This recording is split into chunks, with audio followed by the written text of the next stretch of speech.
Hey guys, I'm back for another review. I'm V for verbatim, V for verbatim because someone came up with a cool name and I figured, hey, I could capitalize off of that. God, I was almost too excited to talk about this movie to do the intro. You have no idea. The movie itself and just how fun the first movie review was to make. And the drawing portion of this video was definitely my favorite part to do. But today we're going to be talking about Willy's Wonderland. This is going to be completely objective, I swear. My own biases won't seep into this movie review in any way. In all seriousness, this video is going to be a little bit more personal towards the beginning because of my love for the content of this film. Just the drawing portion of this video is actually giving me the warm fuzzies because it was a kind of full circle moment for me. My appreciation for this movie, definitely because I'm a Five Nights at Freddy's fan. You'd be pressed to find someone who likes the franchise as much as me. And I've been waiting for the FNAF movie since 2015. But there's something special about this movie, and I don't think it would be fair for me to say that it's only my love of child murdering animatronics that makes this movie great in my eyes. In general, it's just campy Nick Cage madness, and if you're on board, then you're in for a wild ride. Alright, let's get into this sad excuse for me to talk about a thing I like.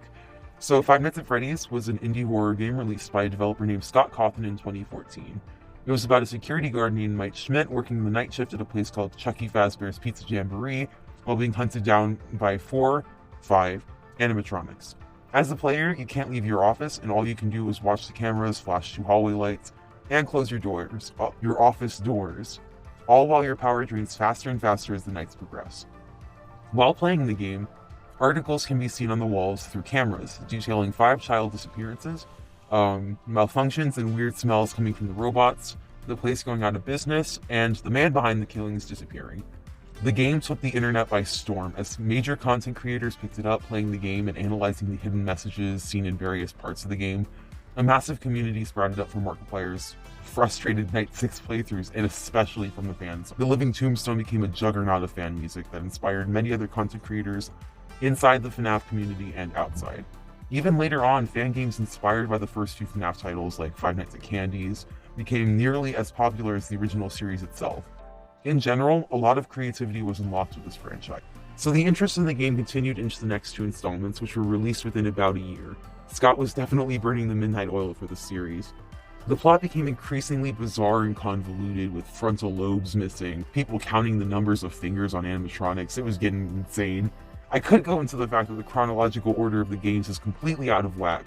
There's several Freddy's locations that don't even show up in-game, or the fact that the body count for the main murderer, creatively called Purple Guy, is still up to speculation, but I think that's for another time. The game was wrapped up in a nice little bow with the release of FNAF 3, in a location where Purple Guy's corpse, Springtrap, is the only animatronic that can attack the player.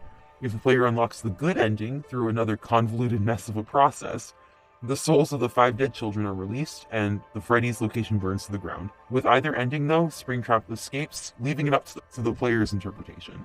This would be the end for any reasonable person, but I wouldn't be here today as excited as I am to talk about this campy movie if that were the case. Scott ended up releasing 4 more games that were part of the main series, the last one being a custom night with over 50 characters from the 6 games before. There were book series, there were Funko Pops, there was a VR game, and now after Scott's retirement, FNAF Security Breach has been released. 2 mixed reviews, but that's not important. With every new chapter, theories and timelines have increasingly become the driving force of the series as the hype has kind of died down, especially after the 4th game. But Security Breach marks a potential resurgence of popularity for this franchise. Definitely check out the complete story timeline Hyperdroid made, or the 4 dozen game theory videos if you're interested. I'll definitely link them in the description. Now, clearly I love FNAF. As an elementary middle schooler, this series was the perfect combination of juvenile and angsty adult stuff. I watched playthroughs of the game from Markiplier, FNAF game theory videos became my Saturday morning cartoons. I wrote a ton of parody songs, like lyrics, drew a bunch of stuff, even a version of the drawing that I did at the end of this video, and especially the music. Even now, the fan songs I used to listen to non-stop impact my taste in music. Break My Minds and the original Living Tombstone FNAF songs are still on several of my Spotify playlists because they're such earworms, and they're amongst songs like The Red Baron and Teeth, both of which are really good songs, by the way. It was definitely my first real introduction to horror, I think.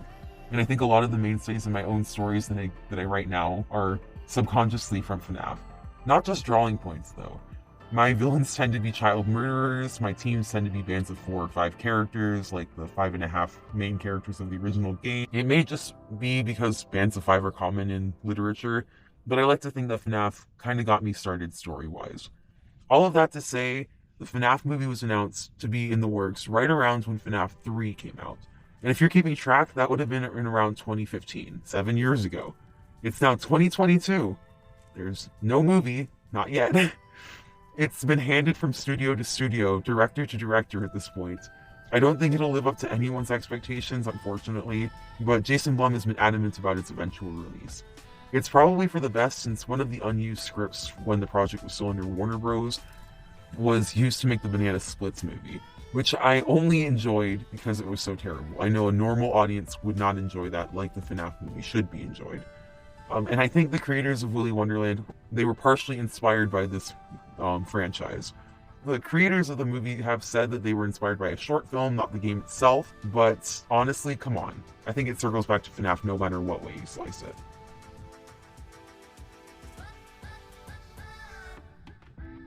Alright, I think I'm going to shut up now. So let's move on to the actual horror movie review and summary.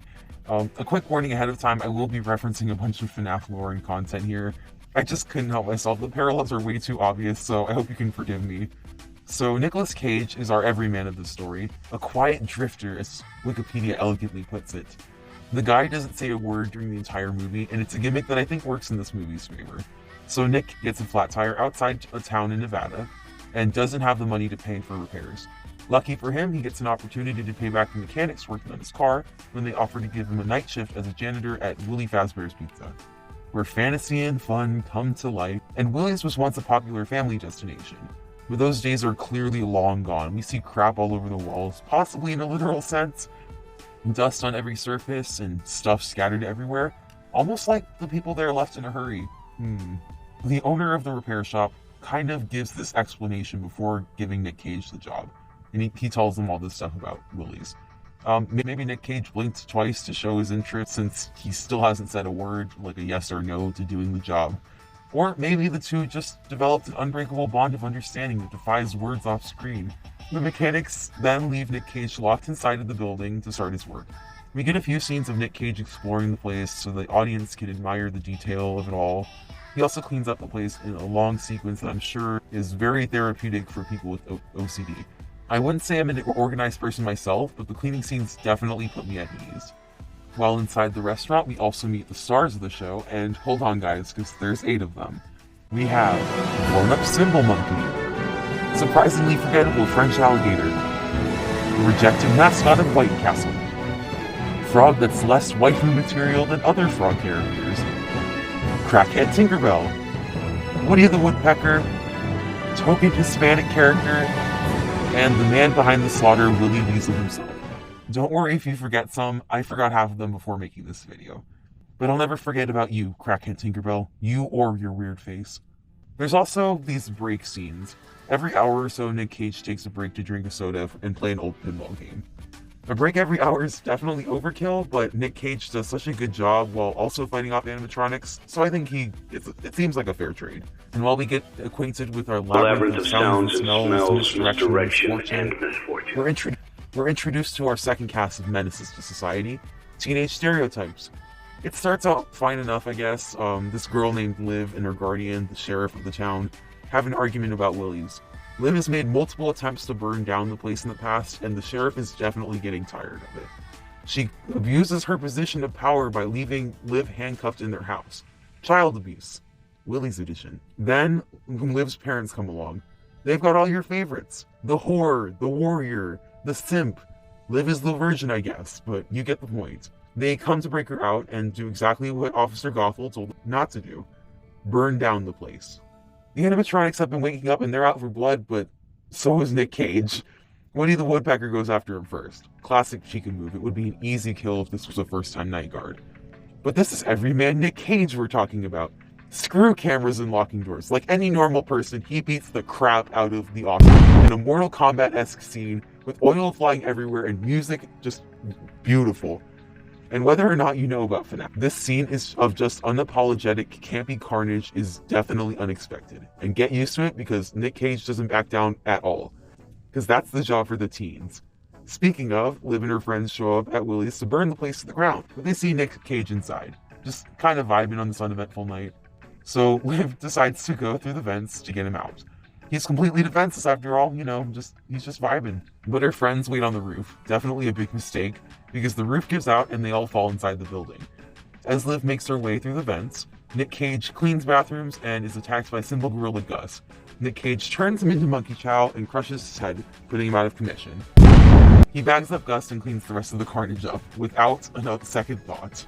A little while after, Nick Cage finds Liv inside the building and she warns him to leave. She's no everyman, but she has managed to hold her own against her attackers so far. She was just chased by a croissant crocodile in the vents and stalked by crackhead Tinkerbell without getting caught, so she's off to a good start. Nick Cage, meanwhile, won't leave until the job is done and he goes back to work, which, more power to you, bro. Like, I would have left the second they started attacking. Alright guys, so it's backstory time once again. While Nick Cage cleans the kitchen, Liv tells him the tragic tale of Willy's Wonderland. Willy's was owned by a serial killer named Jerry Robert Willis, no relation to William Afton or Purple Guy, and he owned it during its happiest heydays. While most patrons eagerly enjoyed the parties and games, with the 8 mascots bringing as much joy as the owner himself, Willis and his several other serial killer buddies would lure kids and their families away from the crowds and into a special room where they killed and ate them. The police got involved, but the group killed themselves in a satanic ritual suicide that caused their souls to transfer into the animatronics. I mean, it's not as cool as stuffing bodies into the animatronics and like the smells making the customers freaked out, but meh. So chaos ensues after the story. The other teens decide to split up because plot, and so Galette Gator mauls the whore and her boyfriend to death when they split from the rest of the group to have sex in a room where the kids and families were murdered. They deserved it. Crackhead and Hispanic Turtle eat another one of the kids in a ball pit, I think. I don't remember now. It took a decade, boys, but the Bite of 87 victim has finally been confirmed. Also, the White Castle mascot, angry at his demotion to Chuck E. Cheese sideshow act, impales another kid with a sword. As you can see, these robots were not made with safety in mind, and I guess that's another unintentional similarity to FNAF. Nick Cage and Liv take out the White Castle guy and the Gator. Nick Cage takes another one of his soda breaks, which I think is probably the best implemented use of it in the movie. So the sheriff and the deputy also show up, but they're not here to save anyone. In reality, they actually made a deal with Willis and his friends. After they became the mascots, they started attacking people outside of the Willy's location. To protect the town, the sheriff and the townspeople made a deal to bring the mascots people like, silent grifters and tourists. So Nick Cage was not the first, and if Willis has his way, he definitely won't be the last. So Cage was one of the only people who's been able to survive as long as he did, the only other person being, plot twist, Liv, who the sheriff adopted out of guilt when her parents died protecting her. The sheriff intends to take whatever's left of the kids, including Liv, home safe, and to leave Nick Cage to die. So Liv and the Sib are the only ones left, but the Sib is killed off by Happy Frog Waifu, who pretends to be a misunderstood sad girl to gain his trust and kill him. While the other animatronics up to this point haven't spoken, Happy Frog and the remaining robots do speak. I guess a privilege of having more screen time. Liv is taken away, Nick Cage is handcuffed like Liv was. Ooh, character parallels. And while driving away, Tito Turtle attacks the deputy sheriff that was taking Liv home.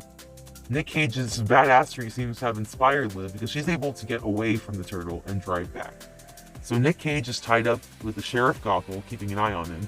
But do you think a pair of handcuffs is going to stop this madman? Nope. Even Hank, this everyman, manages to take down Crackhead and Frog Waifu. He kills Frog Waifu, who restrains Crackhead, while the sheriff tries to get Willy to kill him instead. Willy lovingly splits her cowardly ass in half before approaching Nick Cage, his final boss. Like seriously, Nick Cage isn't trapped with Willy. Willy's trapped inside with him. And the battle surprisingly isn't an easy win for Cage like the others were. Like he actually struggles and has to overcome his injuries to defeat the Weasel. And after a tense battle, Cage comes out on top, ripping off Willy's head and going back to his janitorial duty. The mechanics return to view the carnage and are disappointed to find Willy's in peak party condition. Nick Cage gets back to his car, and Liv arrives in time to come with him, since she's an orphan again.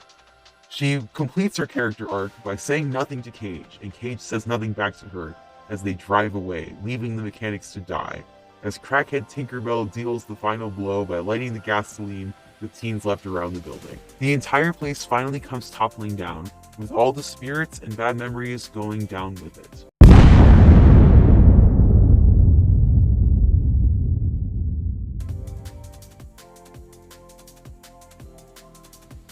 Alright, we're going to get into the review part of this video now, and I'm obviously going to be a little biased here, but when I actually rate this movie, I'll look at it more objectively. So firstly, we're going to be talking about positives and negatives, and today we're going to be going based off of Final Boss Willy's and Washed Up Tinkerbell's positive and negatives. So number 1, cleaning scenes. It was just oddly satisfying to watch Nick Cage clean stuff. OxyClean clearly gets the stains out.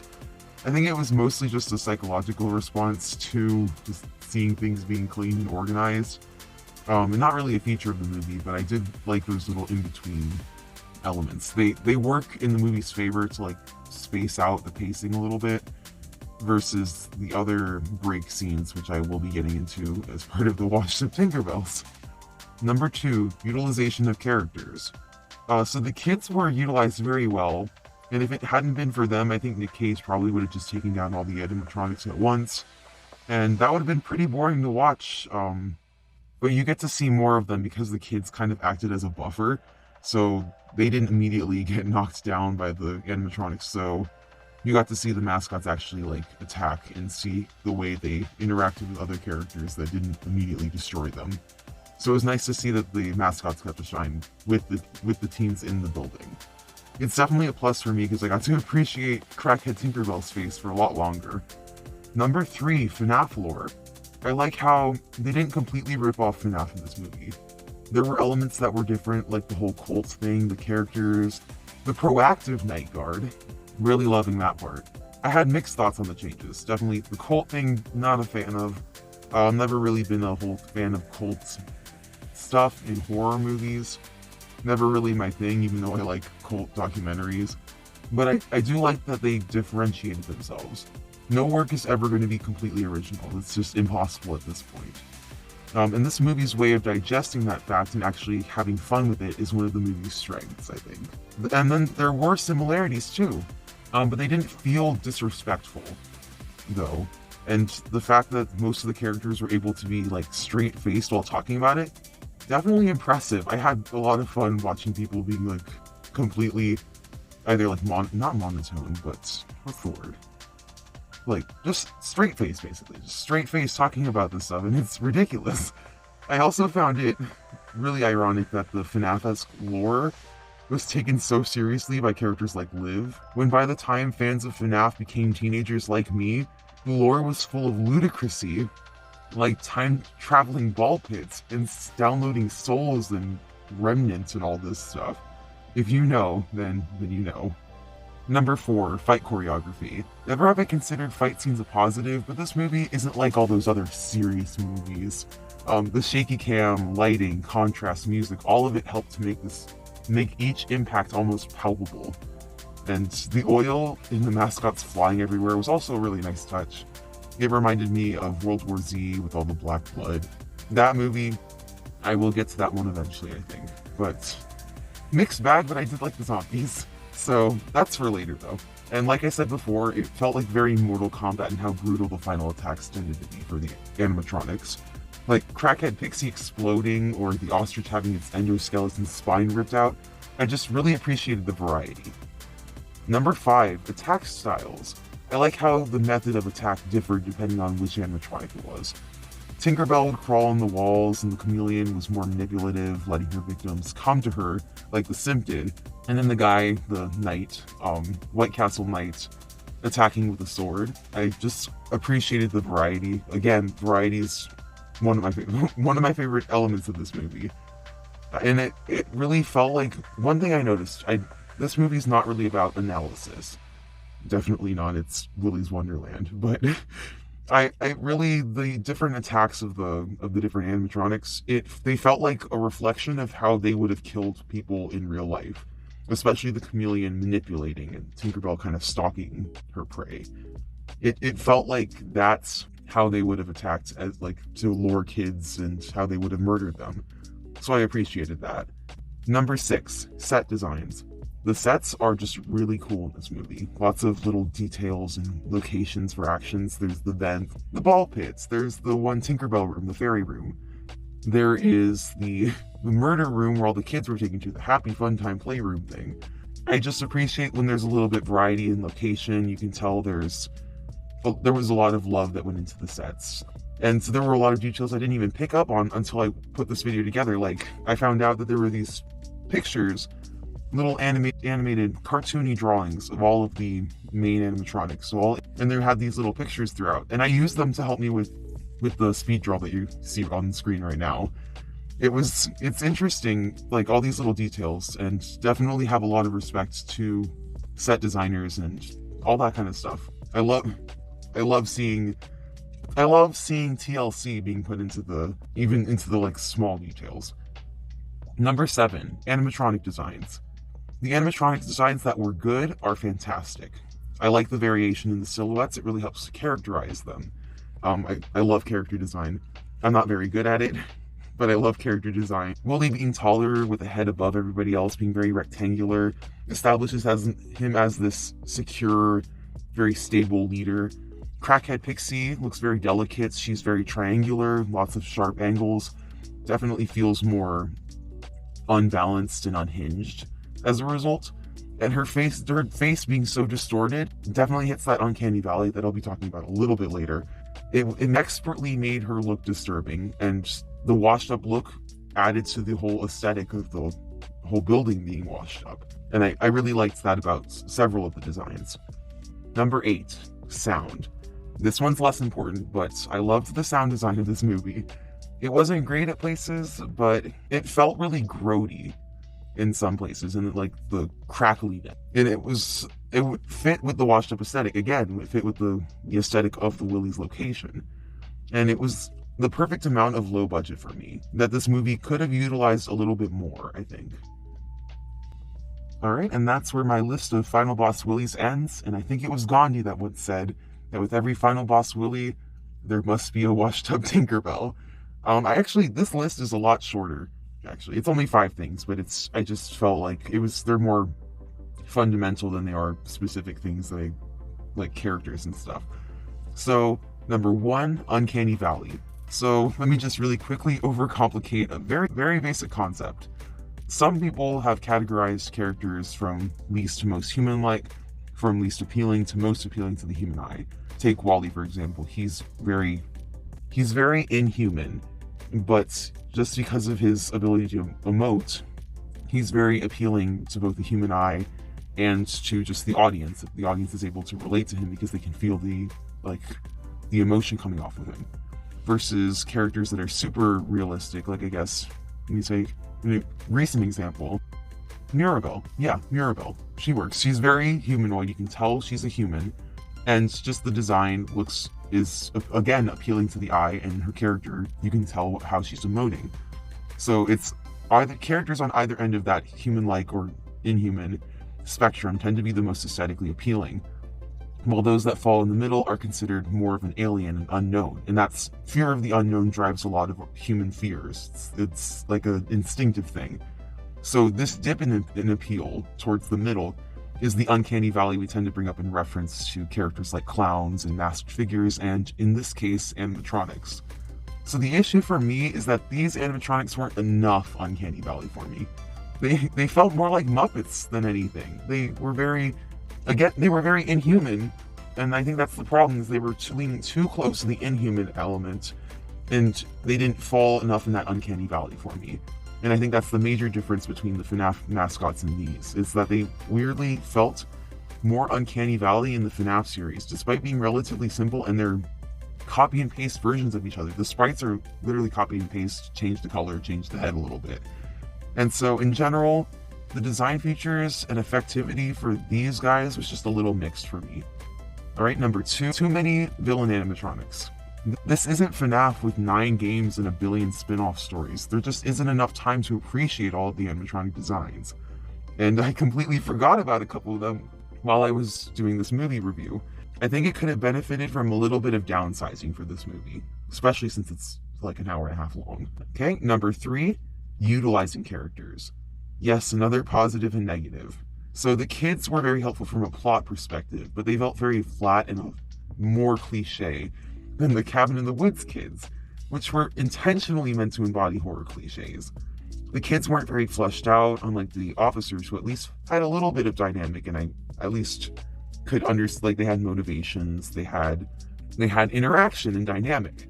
But in the case of the teens, they just felt like flesh puppets. Like, for the flesh puppets for the plot. Given how great Nick Cage was being silent and just being the campiest thing the entire time, they just kind of bring the movie down. And this is another related thing, but there wasn't a lot of creative, dynamic conversation between characters. Just a lot of cliche dialogue and quite a bit of exposition that could have been presented a little bit more organically. It was definitely for the best that Nick Cage didn't speak, because in all honesty, it just made him more interesting. Number 4, too many breaks. I found them funny on the first watch, but there could have been less of them. There was a tonal vertigo, and it's a little disorientating at times. Okay, last one, I promise. Number 5, forgettable design aspects. While the good mascot designs, again, like I said, are great, the rest are just so boring. And I can't tell you anything about the gorilla or the ostrich based on the design, because they're literally just a gorilla and an ostrich in the limited amount of time that we have with them. Again, it could have been done better. They could have been on screen a little bit longer, I think. And it was really to establish that Nick Cage is a badass, which, fair enough, that's fine. But these characters just felt like they were being pulled by the strings of the plot. And it's a shame, because, I keep saying it, but it's just a shame, because there's, in a lot of different areas, this movie's great. But those glaring issues, I think, are the things that kind of detract from that enjoyment. So how would I rate this movie, then? It's the question of the day. I don't think it would be fair to rate this with 1 rating. I'm a FNAF fan at heart, and it doesn't seem right to rate this objectively, completely, because I am a FNAF fan at heart. I think I'm going to give this 2 ratings. So for my first rating as a FNAF fan, I'd give this an 8.5 out of 10. Because it's everything I could expect and want for the FNAF movie, in terms of the character design is pretty on point for most of it. It's just there's a few nitpicky things that I want a little differently. But it's everything I want for the FNAF movie when it's released. Just a lot of just having fun. And I think that's what matters in this movie, is that it's having fun. The reason it's only an 8.5 out of 10 is because I think it could use a little more in terms of character. And other than that, it's an 8.5 out of 10. It's a lot of the things that I want and hope for in the FNAF movie when it does come out. And then as an actual, a critical review, I think a 7 out of 10, because I have 8 listed positives, 5 listed negatives, pretty clearly more positives, so I think 7 out of 10. And especially because it pushed me to look outside of my character-loving perspective, take a moment to enjoy the action, and just have a little bit of fun. And I think that's what movies should be about. So that might be a little controversial, but it's a 7 out of 10. Had a lot of fun. And overall, I think this episode of Kitchen Nightmares is a little unsure of what it wanted to be, but I did appreciate the tie into FNAF lore, even if it felt a little out of place. Thanks for watching, guys. Hey guys, I just wanted to thank you all for watching. This one was definitely more of a passion project slash nostalgia trip for me. So I hope you don't mind that I went a little bit off on a little bit of a rant about designs and animatronics. Also, I just wanted to say that my schedule may be fluctuating for videos. I know I don't really have a structure yet, because I'm just starting out, but my schedule may be inconsistent because I'm going to be working with my theater company at my high school. I've got the part as the student director, which is kind of important or something. So I think it's my responsibility to all of those kids to be there for them, and 100% there for them. So I hope you guys don't mind if I don't release videos as frequently as you would like. Okay, last thing, guys. Last thing, I swear. Upcoming videos. So I've got a story retrospective coming up very soon. Obviously, you don't have to watch that one. If you're here for movie reviews, I will have those on the way too. every few weeks if I can. Again, theater might interfere with that a little bit, but I will have videos coming out, hopefully on more recent movies. I know not everybody's going to be interested in Tusk, so I want to cover things that you guys want to see. So, and clearly the 300 views on the other one, 250 or whatever it was apparently you guys really are into that kind of stuff, so I will definitely be looking more into recent movies, even though I do have a lot of joy and love for older movies, which I will still cover those too. I will also in the future be covering zombie movies, specifically comparing zombie movies with each other. So I had ideas like comparing British zombie movies, Anna vs. the Apocalypse versus Shaun of the Dead versus 28 Days Later, and comparing that kind of stuff. Comparing on other bases, not just countries they're from. Like I did not pair hashtag Live and Train to Busan together. So I will be covering Train to Busan as a separate movie, just a whole review to itself in the future. But zombie movies I want to cover, I want them to be shorter videos. I won't be going over plot summaries because it would get very repetitive because zombie movies, kind of the same setup. It's more going to be putting like back to back, comparing certain elements to them. So if you guys are interested in that, those will be coming up very soon. I think the next review actually will be one of those because I'm actually really excited about that one. And then lastly, in case you guys are interested, if you saw the Super Bowl or at least heard the news, Jordan Peele is making a movie called Nope. And if you saw it in the video, I used it. The second I saw that, I'm like, I need to add this in this video somewhere, even if it doesn't work. Jordan Peele's Nope is coming out on July 22nd, if I remember correctly, which is a Friday, and I release my reviews on Fridays. So I hope you guys don't mind, but I will be covering all of Jordan Peele's most popular movies so far, the top 3 in the upcoming months. And I will be spacing them out, so it's a little bit more spaced out for you guys. You get to enjoy them as like a little thing if you guys are interested. I love Jordan Peele. He's one of my favorite directors at the moment. So definitely looking forward to that, and just looking forward to seeing what you guys have to say if you guys are interested in that. And that's where I'm going to end this video. If you guys are fine with that. I've held you up way too long. This video is going on forever. So after all of that, thank you guys so far for just the support. I didn't expect any of my videos to be seen by anybody, but 250 views strong for that one video. I'm amazed that anybody would be interested. So just thank you guys. You guys are amazing. I genuinely hope the best for you today. And just take care of yourself and know somebody cares about you. Even if we don't know each other, I still do care about you. And take care.